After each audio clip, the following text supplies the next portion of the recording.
Sí, Sí, sí se ve. Esa diapositiva no la hemos visto.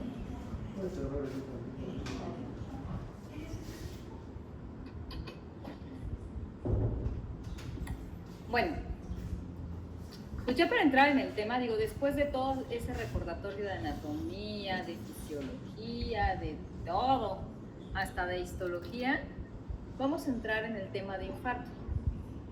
Infarto lo podemos definir como la presencia de la muerte del músculo cardíaco, ¿sale?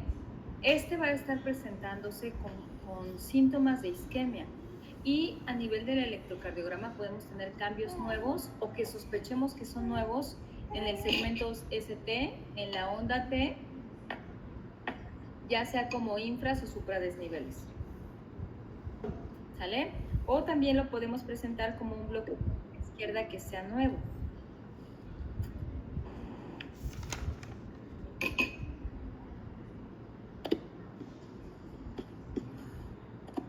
¿Sale? Entonces, esto es en general lo que ya habíamos visto, ¿no? Así que alguien más quiere entrar.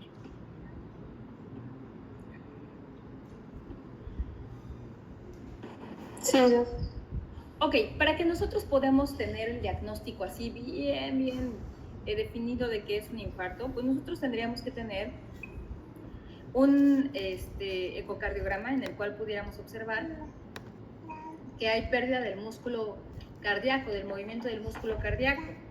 Ajá, que el músculo está con una contractilidad disminuida en alguna zona en específico, que es la que estaríamos hablando del infarto, y que tenemos una identificación también de un trombo o de una oclusión a nivel de las arterias coronarias. Con eso podríamos nosotros decir que tenemos un infarto.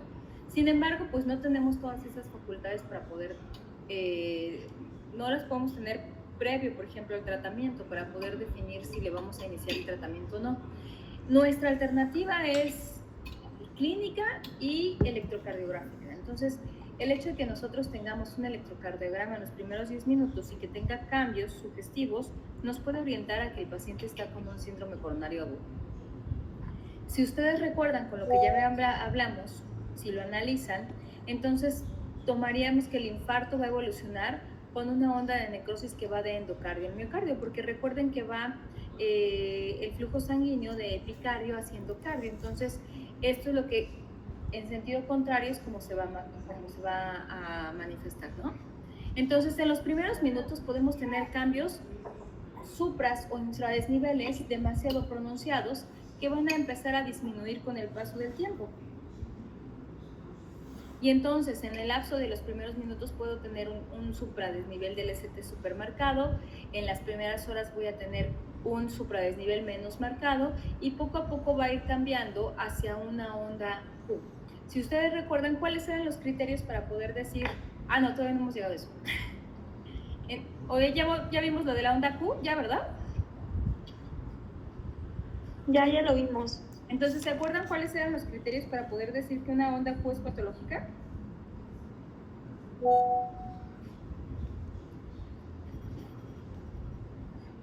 Era que midiera más de 0.04 segundos. 6, ¿no? Más de 0.04, ¿no? Y con respecto al RS, ¿cuál era?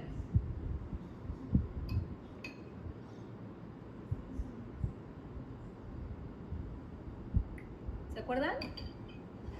¿No era cuando estaba como que mucho más pronunciada la R? Ajá, un 25% más, ¿no? Entonces, miren, aquí tengo la R con respecto a la S. Si se dan cuenta, la S es un 25% más que la R. Entonces, cumple con el criterio para que esa sea una onda Q patológica. Ahora, para que nosotros podamos definir que realmente es un infarto, en cualquier derivación continua, pero tienen que estar las dos derivaciones continuas, o contiguas, perdón, para que podamos decir que está infartada esa cara, ¿sale? Ahora, teniendo una elevación con solo 0.1 milivolt, podemos decir que está infartada. Doc, hay compañeros en sala de espera, me están diciendo. A ver, espérame, es que aquí no me los pongo. Ya los vi. Listo, gracias.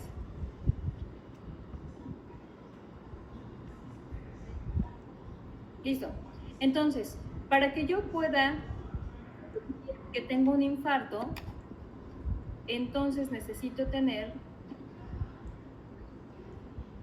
1 milivolt, 0.1 milivolt en todas las derivaciones contiguas. Si ustedes recuerdan, B2 y B3 son derivaciones contiguas. Sí. B2 y B3.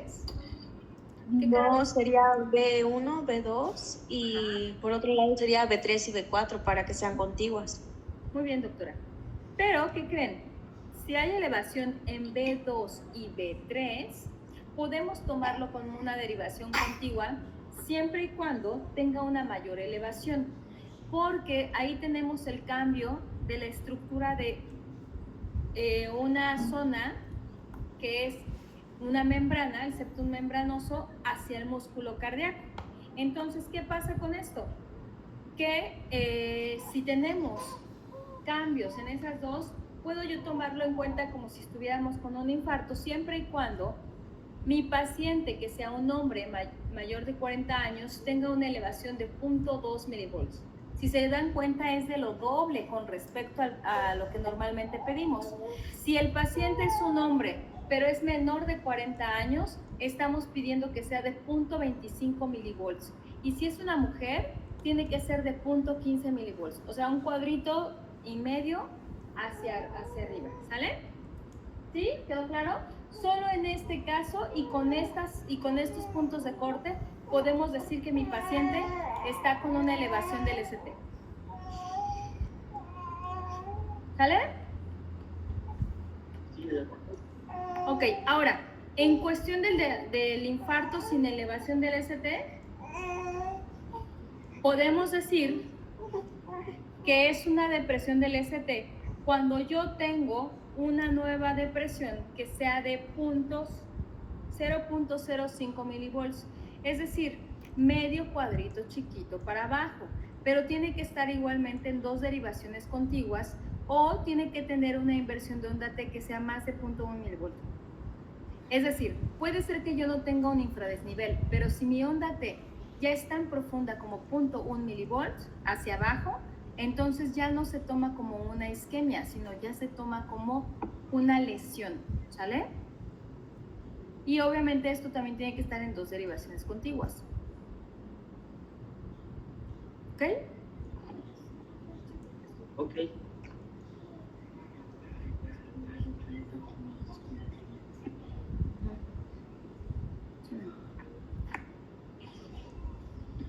Pero estaba viendo las tareas y tengo que hacer un folleto.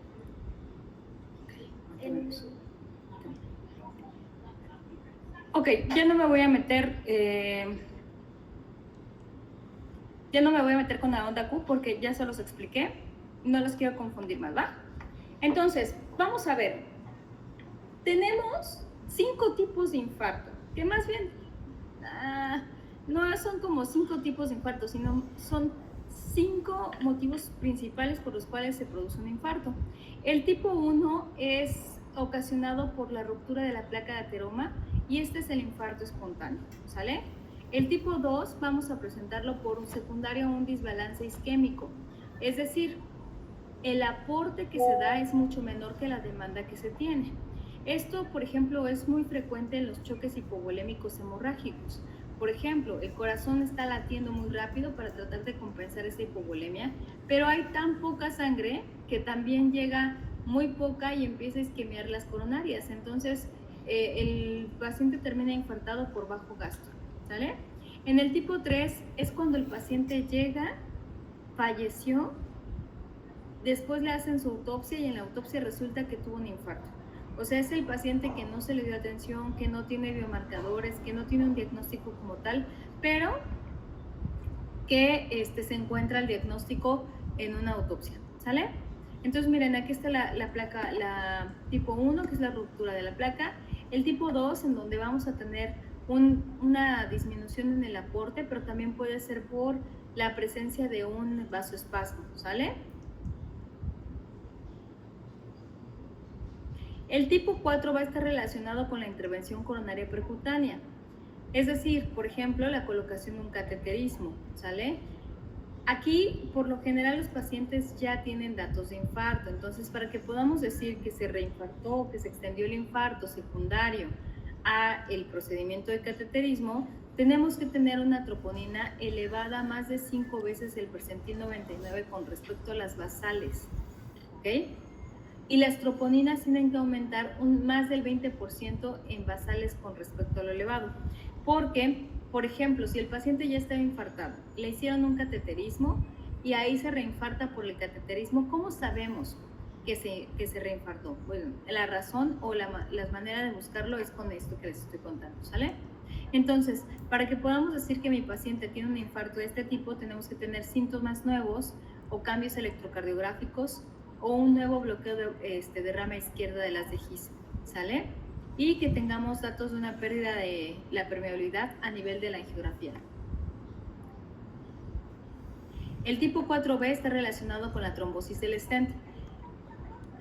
Cuando un paciente tiene una placa de ateroma, lo que se hace, por ejemplo, es en la vena se mete una camarita, es un catéter como con una camarita, y ahí libera una especie de resorte que hace que la placa de ateroma la force y la compacte de tal manera que permite el flujo libre de lumen, sale de ese vaso. Sin embargo, hace muchos años, hace más de 30 años, se ponían este tipo de stents, pero eran stents sin ningún tipo de protección. Entonces, posterior a varios años, se empezó a identificar que estos stents tienden a trombosarse, es decir, vuelven a hacer una placa de ateroma sobre el stent. Actualmente los stents ya son medicados, ya tienen liberación de larga duración y entonces pueden mantenerse durante todos los años que requieran tener ese stent. Ahora, esto va a evitar que haya mayor inflamación, mayor edema y que el paciente vaya a presentar nuevamente una placa de ateroma. Y la 5 está relacionada con la cirugía de revascularización aortocoronaria. Ahora, ¿cuáles son los síntomas de un paciente con infarto? El 85%, o más bien diría yo el 70%, van a ser sintomáticos, con dolor, que es el angor, es una sensación opresiva, sensación inminente de muerte, irradiación al brazo del lado correspondiente, que en este caso es el brazo izquierdo, a la mandíbula, región dorsal, ¿sale? Y que este dolor dure más de 20 minutos. Ahora, si les estoy diciendo que los síntomas van a ser, o pacientes que estén sintomáticos van a estar en el 80%. ¿Por qué? Porque el 30% de los pacientes van a ser atípicos debido a la diabetes.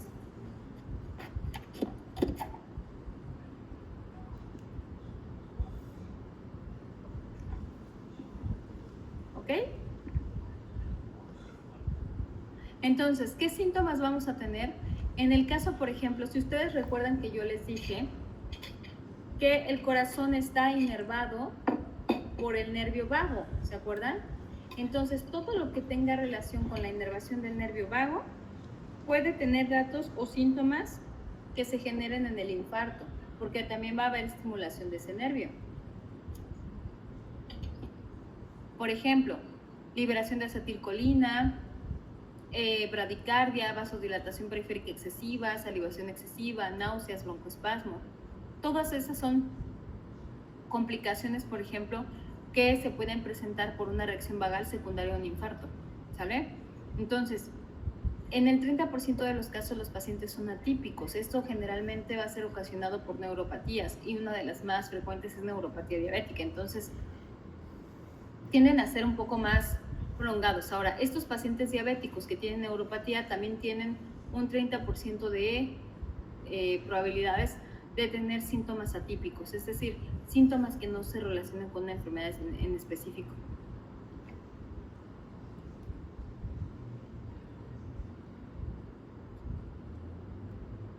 Ahora, ¿cómo puedo identificar más o menos si mi paciente se está infartando o no? Porque a veces, por ejemplo, no acuden el mismo día. ¿Cómo puedo saberlo yo? Bueno, los biomarcadores generalmente no van a reducirse, no van a estar normales en el mismo día. Entonces, eso nos ayuda, ¿sale? Para poder definirlo. Y si tengo por encima de un percentil 99, pues ya lo que les decía, que es más que seguro que el paciente esté infartado. Ahora, Ya le tomé el electrocardiograma, ya vi que tiene toda la clínica y me queda un poco la duda de si en realidad se infartó, ¿no? Entonces puedo tomarle las enzimas cardíacas. Las enzimas cardíacas todas tienen un tiempo. La hemoglobina es de 1 a 4 horas. El tiempo máximo es de 6 a 7. La troponina, que es la proteína específica del corazón, en el caso de la troponina T, dura de 3 a 12 horas para empezar a elevarse. Su máximo es de 12 a 48 horas y su normalidad pasa de los 5 a los 14 días. ¿Sale? En el caso de la troponina I es muy similar, si se dan cuenta. Ahora, el punto es que las troponinas se mantienen libres por 2 semanas. Entonces, ¿qué pasa si mi paciente se vuelve a infartar? ¿Cómo voy a poder diagnosticar si se infartó si ya tenía yo elevación de las enzimas cardíacas? ¿Qué me dicen ustedes? ¿Cómo le hacemos?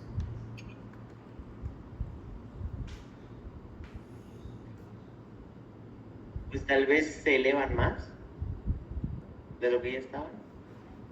Sí, puede ser, pero supongamos que el paciente se infartó hace 2 días y ahorita empezó otra vez con dolor. ¿Cómo sé si está infartado nuevamente?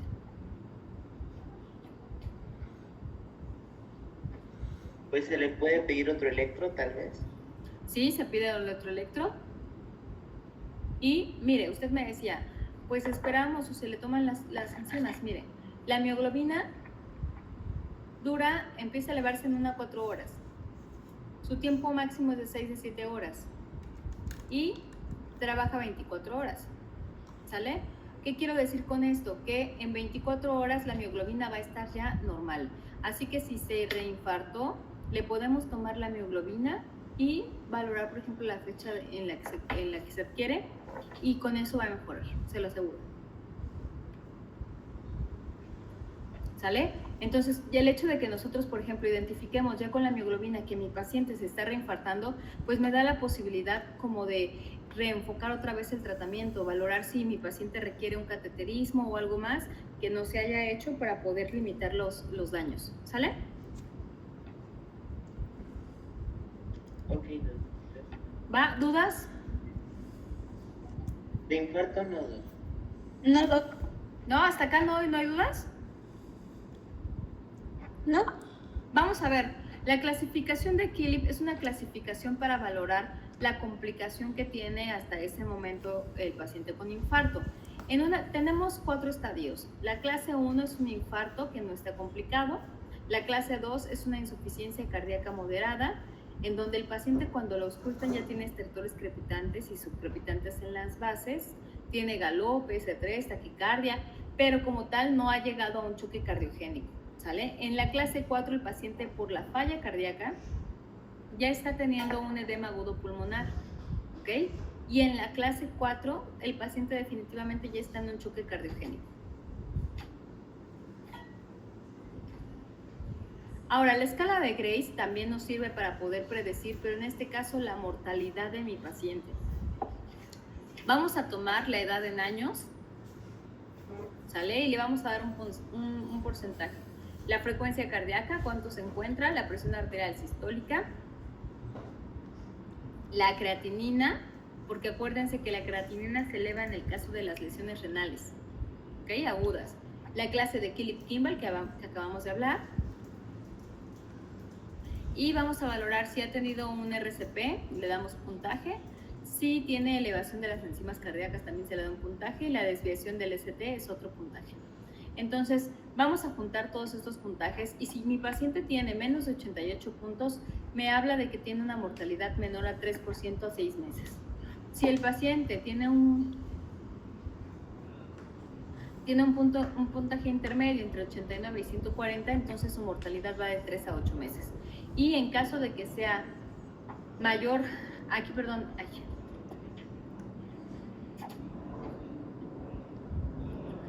es mayor de 140, entonces tiene un porcentaje del 8% de mortalidad, ¿sale?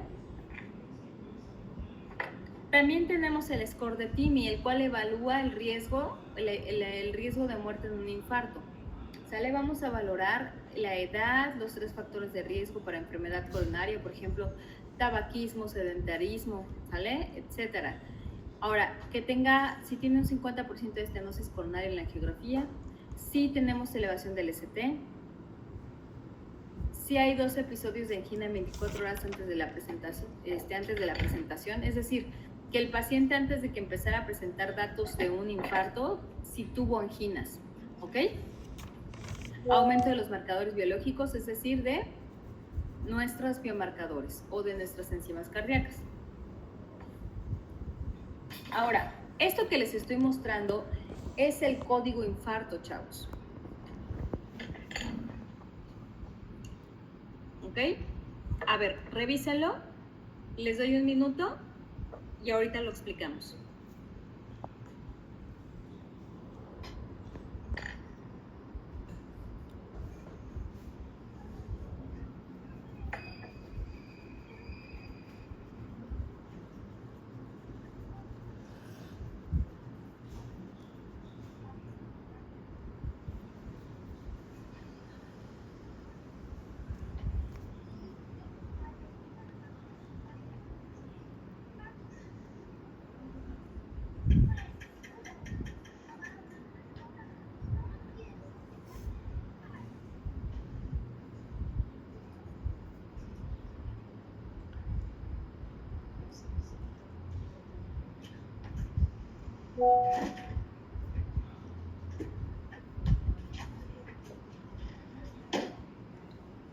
¿Ok? ¿Listo? Miren, este es el del código infarto. ¿Ok? Es un diagrama en el cual nos dice cómo debemos de actuar. ¿Alguien sabe qué es código infarto? Creo que es el protocolo que se debe de seguir cuando te llega un paciente con dolor precordial, ¿no? Así es. Marta. Así es, que sospeches que tenga un infarto. Bueno, miren, aquí tenemos un paciente que sospechamos que tiene un infarto agudo del miocardio. Para empezar, en cuanto el paciente llega, en los primeros 10 minutos tenemos que tomarle un electrocardiograma. El paciente va a llegar a triage y va a decir, me duele el pecho, ¿ok? Y entonces se le toman los hospitales, se le toma el electrocardiograma y con sospecha de que hay un infarto, entonces lo que vamos a hacer es mandarlo a urgencias. Aquí en urgencias se mandan, en caso, por ejemplo, de que no tenga el hospital un centro para una intervención coronaria percutánea. ¿Qué es una intervención coronaria percutánea? Que le hagan un cateterismo cardíaco, ¿sale? Por ejemplo, en 5 de mayo no tenemos una sala de hemodinamia donde puedan hacer la intervención coronaria percutánea. Entonces, lo que hacemos es, valoramos. ¿Es posible que yo mande a mi paciente a una intervención coronaria percutánea en un tiempo menor a 120 minutos? Si yo considero que sí, por ejemplo, si tuviéramos un convenio con el ISTECH sí tiene sala de hemodinamia, sí se puede hacer ahí las intervenciones. Y si yo pudiera mandarlo en menos de 2 horas, entonces podría valorar trasladarlo de manera inmediata a este centro para que se le haga una intervención coronaria percutánea primaria. Si no se puede, como es el caso, por ejemplo, de 5 de mayo, de Gómez Maza, entonces, ¿qué se hace? No me espero más y lo mando a realizarse la fibrinólisis inmediata, que es la trombolisis, ¿sale?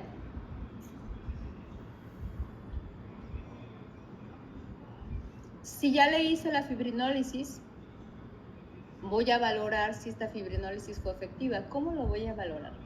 Si tengo disminución de la elevación del ST o se corrige esa elevación del ST, entonces tiene criterios de reperfusión. Si el paciente tuvo una fibrinólisis con criterios de reperfusión, entonces podemos hacerle una angiografía coronaria en un tiempo de 3 a 24 horas. ¿Para qué es esto?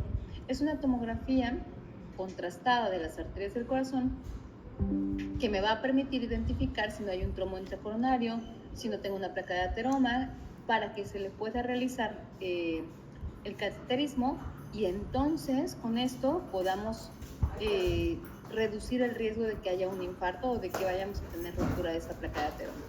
¿Sale? Si la fibrinólisis... Dime. No, es que le estaba respondiendo. Gracias. Si la trombolisis no fue efectiva, entonces lo tenemos que mandar a una intervención coronaria percutánea de rescate. ¿Sale?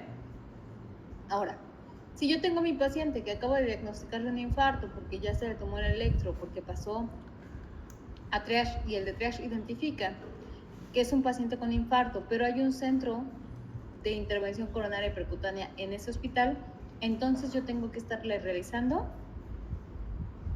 esa esa intervención coronaria percutánea en un tiempo menor a 60 minutos, ¿sale? Ahora, lo que no les dije aquí es que si yo no tengo la capacidad para poder mandarlo a una intervención coronaria percutánea en menos de 100 minutos, les dije que se le hace la fibrinólisis de manera inmediata. Máximo tenemos 30 minutos para poder realizarla, o sea, 30 minutos desde que el paciente llegó al hospital para que ya se esté trombolizando. Entonces tenemos que en los primeros 10 minutos o menos de los 10 minutos de que llega el paciente al primer contacto con algún médico o con el área hospitalaria, ya tiene que tener un electrocardiograma. Si no tenemos para poder realizar la intervención coronaria percutánea primaria, entonces vamos a darle fibrinólisis al paciente, ¿no? Y no debe de pasar más de 30 minutos desde que el paciente llegó, pisó al hospital y dijo me duele, hasta que ya se está trombolizando. A esto le llaman puerta aguja. Puerta aguja es de 30 minutos. ¿Qué quiere decir? Que desde que el paciente tocó la puerta del hospital, pasaron 30 minutos y el paciente ya se estaba trombolizando. O sea, no debe pasar más de 30 minutos para esto. ¿Sale? ¿Sí se entiende? Sí, Doc, sí. Gracias.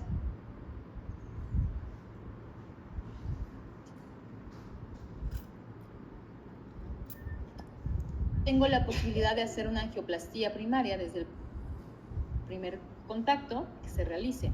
A esto se le llama puerta balón. ¿Qué quiere decir? Que desde que el paciente tocó la puerta del hospital hasta que se infle,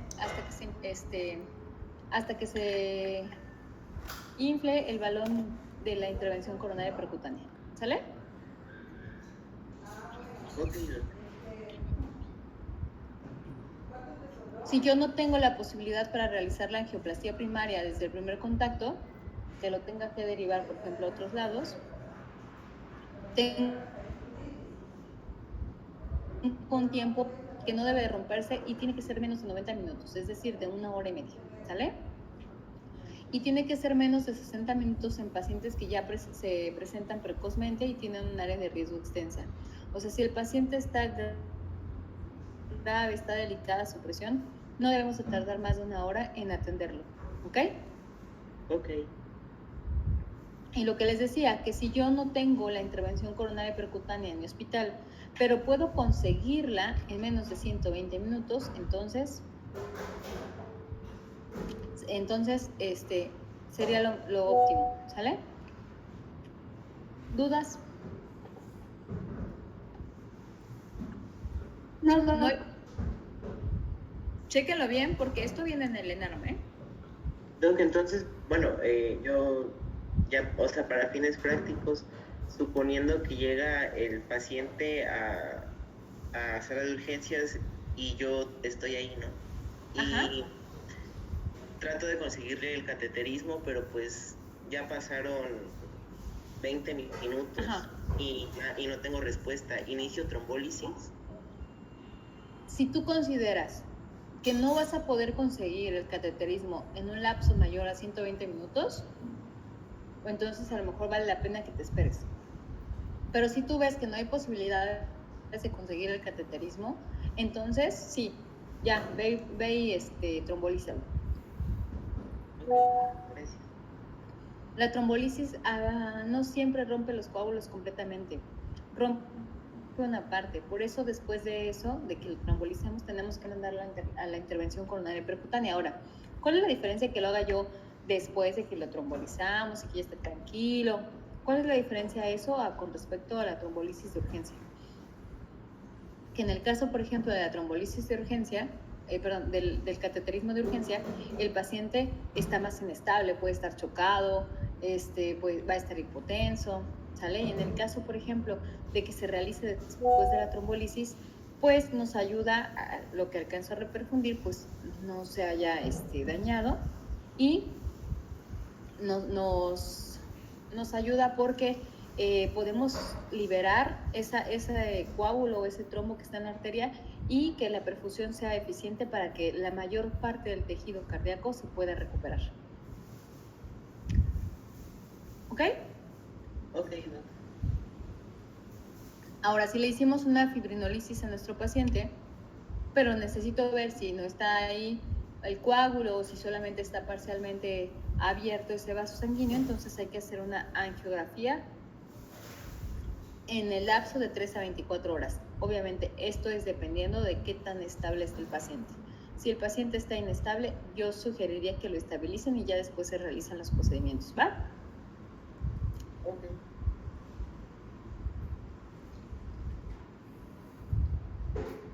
Entonces lo mismo.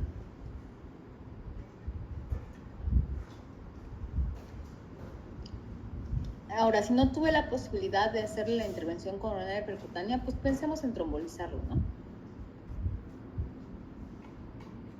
Para trombolizarlo hay muchos medicamentos. El primero es la streptokinasa, que es un medicamento ya más viejo, es de las primeras generaciones, el cual se le va a administrar 1.5 millones de unidades intravenosos durante un tiempo de 30 a 60 minutos.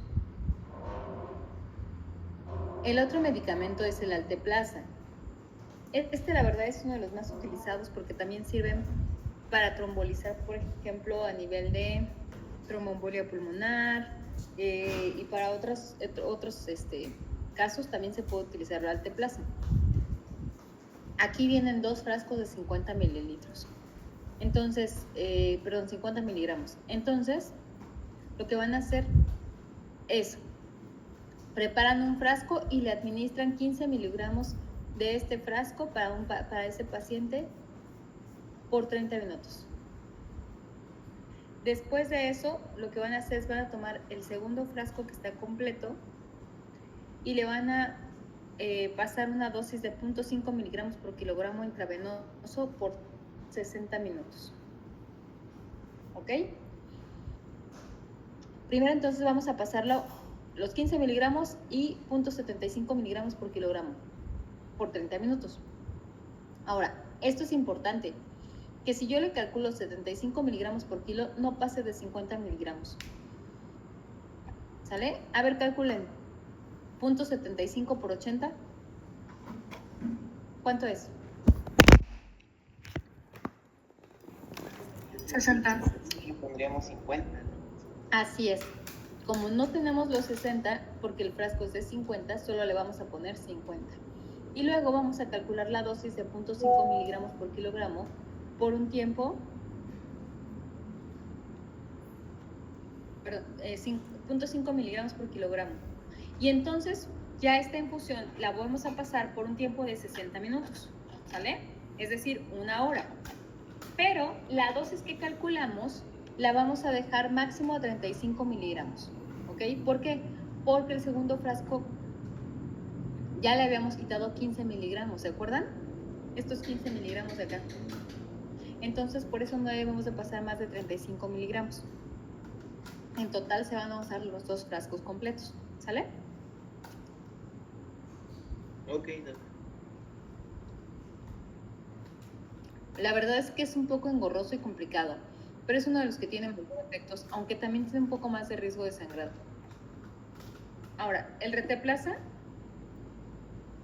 está súper padre porque además es bien fácil utilizarlo. Vas a cargar 10 unidades en un bolo y lo vas a administrar. Vas a administrar primero 10 unidades en bolo y luego esas 10 unidades lo vas a pasar otras 10 unidades por 30 minutos, ¿ok? Y con eso es suficiente. Ya, no hay más que hacerle.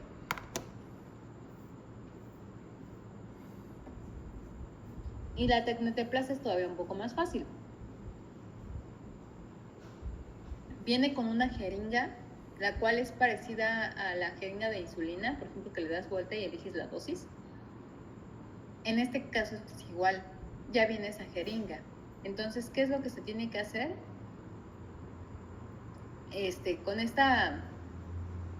Con esta jeringa tú eliges nada más la dosis de acuerdo al peso del paciente y entonces es lo que le pasa, es una dosis única. Además, la jeringa viene como viene con autodisparo. Tú nada más le das su vuelta, tú quieres poner la dosis y luego ya nada más le presionas, ¡plucks!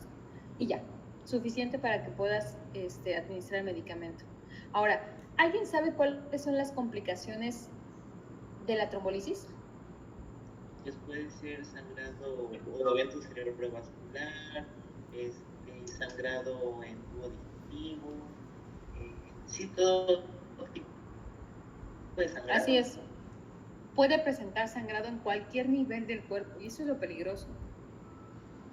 Por eso les decía que no todos los pacientes se van a trombolizar. Realmente solamente se trombolizan los pacientes que tienen elevación del ST.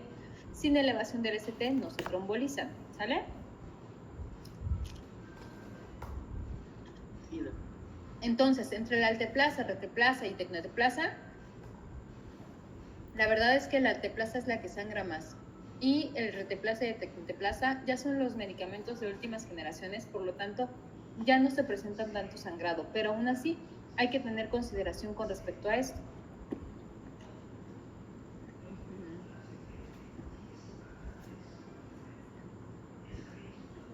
¿Ok? Y entonces tenemos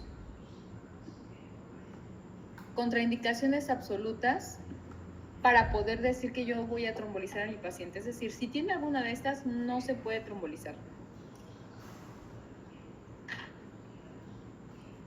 Primero es una hemorragia activa, o sea, imagínense, si el paciente está sangrando y además yo le trombolizo, pues el paciente jamás va a coagular y jamás va a contener la hemorragia, ¿no? Y se puede morir. Entonces, por eso está contraindicado, es una contraindicación absoluta. Que el paciente, que tengamos sospecha de que el paciente tiene una ruptura cardíaca, también, porque pues puede presentar datos de sangrado. Que el paciente tenga una disección aórtica, imagínense. O sea, en cualquier momento eso es una bomba de tiempo, ¿no? Y que empiece a sangrar la aorta, no va a parar jamás. Antecedentes debe ser hemorrágico, cirugía o traumatismos craneales de menos de 2 meses, neoplasia craneal, fístulas o aneurismas. Que el paciente tenga un tratamiento importante en menor de 14 días o que tenga una cirugía mayor o una litrotipsia en menos de 14 días, ¿sale? Y el embarazo. Todas son contraindicaciones absolutas.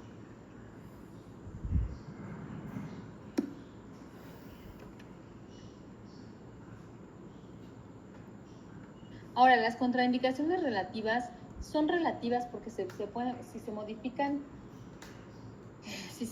las circunstancias podemos trombolizarlo. Por ejemplo, la hipertensión no controlada que tenga más de 180/100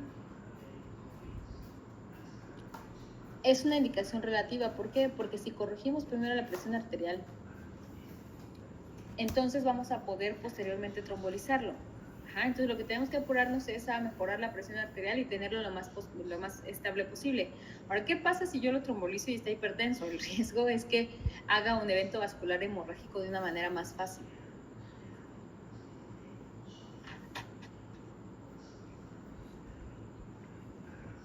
Otra de las contraindicaciones relativas es que haya una enfermedad sistémica grave, por ejemplo, cetoacidosis, diabetes complicada, etc.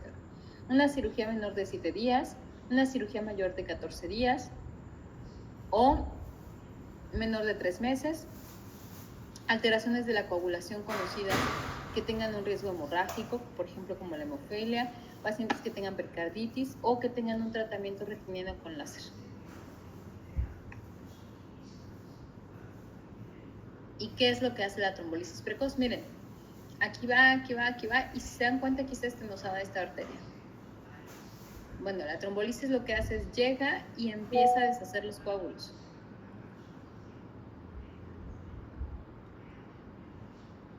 ¿Sale? Entonces, miren, aquí tenemos un pequeño caminito, como aquí. Esta es una angiografía coronaria. Está muy chiquito el lumen. Entonces, muy seguramente lo que está teniendo aquí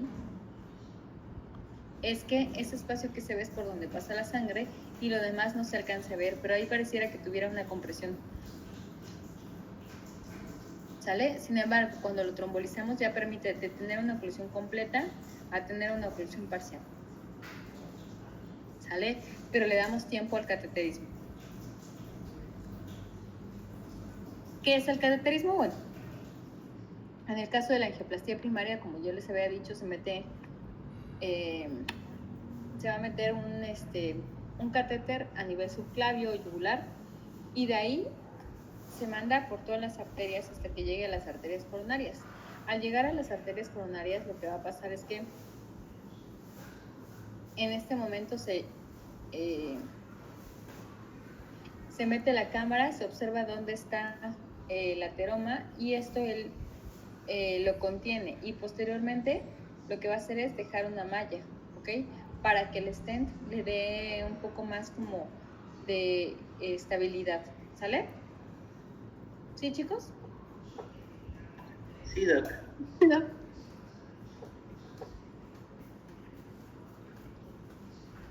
La angioplastía primaria está indicado principalmente en pacientes con infarto del miocardio con elevación del ACT que tengan menos de 12 horas. Esa es la primaria. Ahora, ¿se puede hacer después de 12 horas? Sí, pero ya es una intervención coronaria percutánea secundaria. Por ejemplo, pueden trombolizar y después irse al médico, y ya tendría, si pasan más de 12 horas desde que empezó el dolor, entonces ya tendría que ser ya tendría que ser una angioplastía secundaria, ¿sale?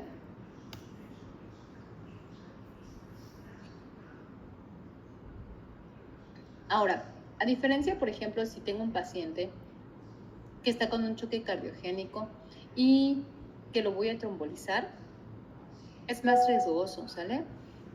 Cuando tenemos pacientes con choque cardiogénico por una falla cardíaca, por un infarto, lo ideal es pasarlo, hacerle el cateterismo, porque se ha visto que responden mejor en las primeras horas y tenemos menos riesgos de tener muerte, muerte en algunas zonas, por ejemplo, del corazón. Entonces, eso nos ayuda, ¿sale? ¿Dudas? No, Doc. Espérenme, porque me brinqué unas cosas.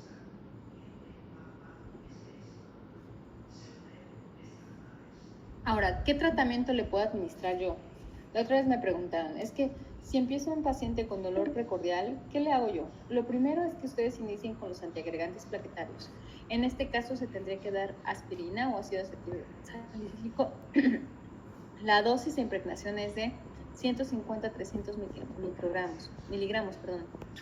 Ahora, la presentación de la aspirina es de muchas presentaciones. Hay de 100, de 300 y de 500.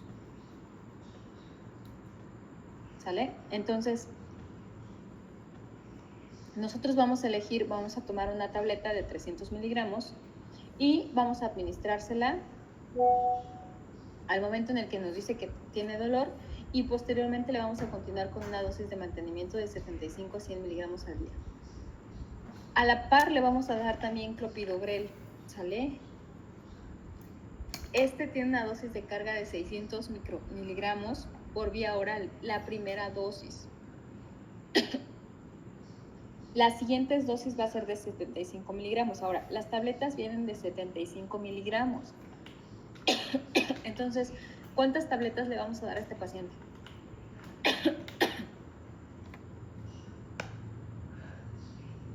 ¿De cuánto dijo Doc que viene la pastilla? De 75 miligramos. Ah, pues de mantenimiento le podemos dar una pastilla al día. ¿Y la dosis de carga? 2 pastillas. 2. O 3. 3. 600 miligramos. ¿Sí?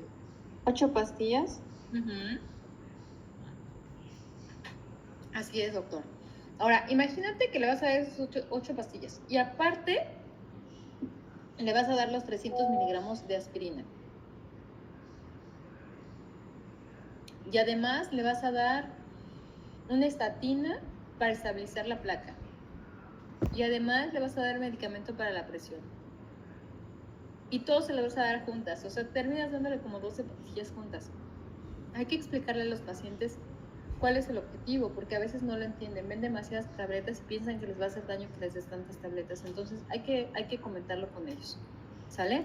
En dado caso que no haya clopidogrel, se puede cambiar por plasogrel. También es un antiagregante plaquetario, pero de las últimas generaciones. Aquí la dosis de carga sería solo de 60 miligramos por vía oral y después le daríamos una dosis de mantenimiento de 10 miligramos al día, ¿sale? Ahora, en pacientes que pesan menos de 60 miligramos, la sugerencia es darle únicamente una dosis de mantenimiento de 5 miligramos, ¿sale? Y en pacientes que sean mayores de 75 años, no se recomienda en general darle el Plasugrel, o sea, la recomendación es conseguir el clopidogrel, ¿sale? Y en dado casos que se tenga que dar, se le debería de dar una dosis de 5 miligramos cada 24 horas, ¿va? Vamos con el ticagrelor. En este se va a dar una dosis de carga de 180 miligramos por vía oral, ¿sale? Y después vamos a dar una dosis de mantenimiento de 90 miligramos 2 veces al día. El axizimab ya no es un antiagregante, ya son anticoagulantes de últimas generaciones y son intravenosos. En este caso, por ejemplo, vamos a dar un bolo de 0.25 miligramos por kilogramo de peso y después vamos a dar una dosis de mantenimiento con una bomba de infusión de 0.125 microgramos por kilogramo por minuto, máximo 10 microgramos al día, ¿sale? Y esto nos va a ayudar para poder administrar al paciente y evitar que se hagan más coágulos o que se hagan más trombos. Otra de las opciones es el axizimab, el cual le vamos a dar la dosis de 0.25 y después la perfusión de 125. A ver, la eptifitamida, la cual le vamos a dar doble bolo de mantenimiento. O sea, primero le vamos a dar un bolo de 180 microgramos por kilogramo y después le vamos a dar un segundo bolo de 180 microgramos por kilogramo, pero va a haber un intervalo de 10 minutos entre bolo y bolo, ¿sale? Y después de eso le vamos a continuar con una dosis de infusión de 2 microgramos por kilogramo por minuto y esto lo vamos a estar administrando en un lapso de 18 horas. A las 18 horas se suspende ya el tratamiento, ¿sale? Se quita ya el tratamiento. Y con el tirofiban es una situación parecida, nada más que aquí le vamos a dar una dosis de 25 microgramos por kilo por 3 minutos. Después vamos a darle un mantenimiento de 0.15 miligramos por 18 horas y una vez que termina se pueden suspender, ¿sale? ¿Dudas? Nada. ¿Por ahí alguien dijo dudas? No, Doc. Ahora, también tenemos que darle una heparina de bajo peso molecular, ¿sale? En dado caso que tenga anticoagulantes, que son los últimos 3, pues ya no se le pone la heparina, pero si estamos dando únicamente los antiagregantes plaquetarios, de preferencia se le tiene que administrar una heparina de bajo peso molecular. En este caso utilizamos la enoxaparina. Tiene bajo potencial para poder generar hemorragias, pero sí nos ayuda y nos protege a evitar que se hagan trombos más grandes en esa zona. Incluso nos ayuda a que de manera parcial pueda ayudar a deshacer uno de esos trombos que está generando la oclusión y por lo tanto permiten que haya una permeabilización parcial de este vaso, lo cual permite que mejore el flujo sanguíneo.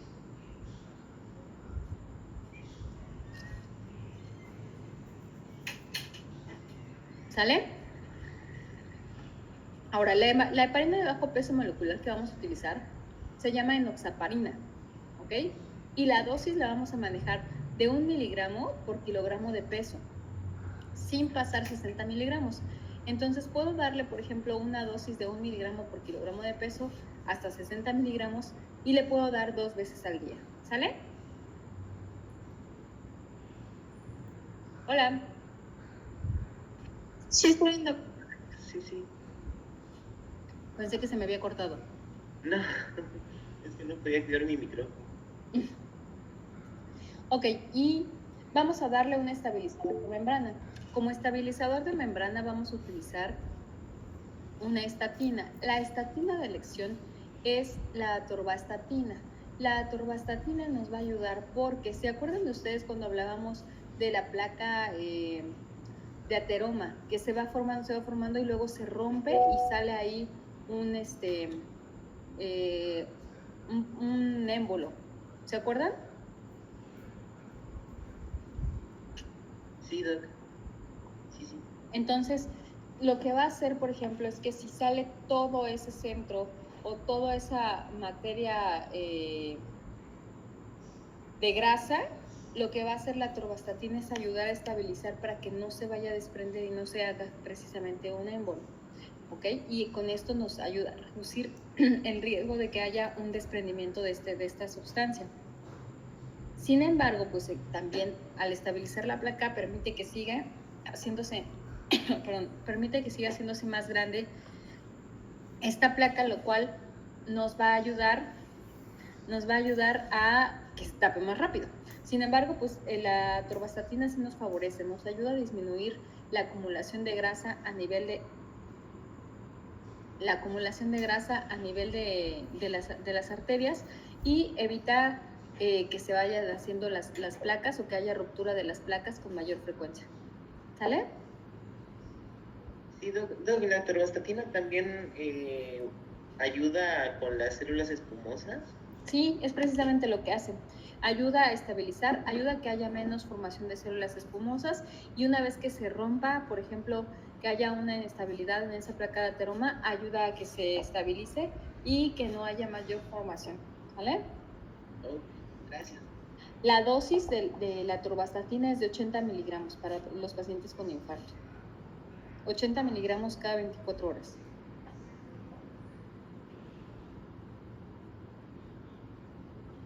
Y, una pregunta, ¿y eso por cuánto tiempo lo consumirán? Ay, forever. Ok, me pasa. Igual que la aspirina. Su aspirina, los 100 miligramos ya los van a tomar por el resto de su vida. ¿Sale? Ahora lo que nos faltaría es administrarle un medicamento que nos ayude a evitar la remodelación. ¿Qué es la remodelación? Cuando no hay flujo sanguíneo a nivel de las coronarias, lo que va a generar es que entre a un estado de anaerobio y empieza a generar piruvato, lactato, reactantes de oxígeno que van a producir inflamación, pero no hay flujo, entonces ahí se quedan acumulados.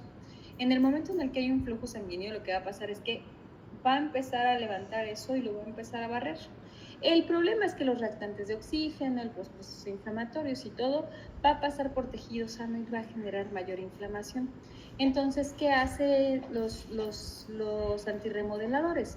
Pues lo que hacen es evitan precisamente que todas esas sustancias generan mayor daño mientras que pasan por el flujo sanguíneo.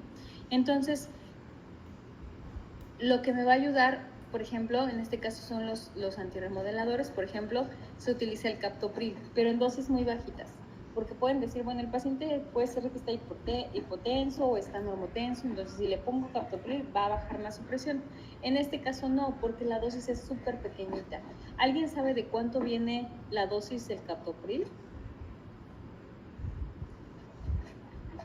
No, pero ahorita lo busco. 20 miligramos. Y además es una pastilla súper chiquitita. Tanto que para poder cortarla es un gran relajo porque además son medio redonditas, vuelan siempre, ¿no? Entonces es complicado. Ahora, si yo les estoy diciendo que la tableta completa viene de 20 miligramos y les estoy diciendo que para evitar la remodelación cardíaca solo necesito 6 miligramos, entonces prácticamente tendría que darle un cuartito de esa microtabletita. Está muy complicado. Entonces a veces les damos la mitad, que sería 12 miligramos, para evitar que haya esa remodelación, ¿sale? Pero, bueno, si el paciente está hipertenso, pues nos ayuda. Si el paciente está hipotenso, con una dosis tan bajita como media tableta, realmente no hay tantos efectos, ¿sale? Entonces es seguro administrarlo. ¿Ok? Hey, Doc, ¿sí? Y muy importante, el manejo del dolor. Lo más importante, yo creo, porque si el paciente tiene dolor, lo que va a pasar es que tiene alto riesgo de hacer una descarga adrenérgica. Y esa descarga adrenérgica va a generar que el paciente se extienda el infarto. Entonces, en este caso, por ejemplo, pues de hecho sí nos va a ayudar mucho, ¿sale? A ver, permítame tantito, un segundito.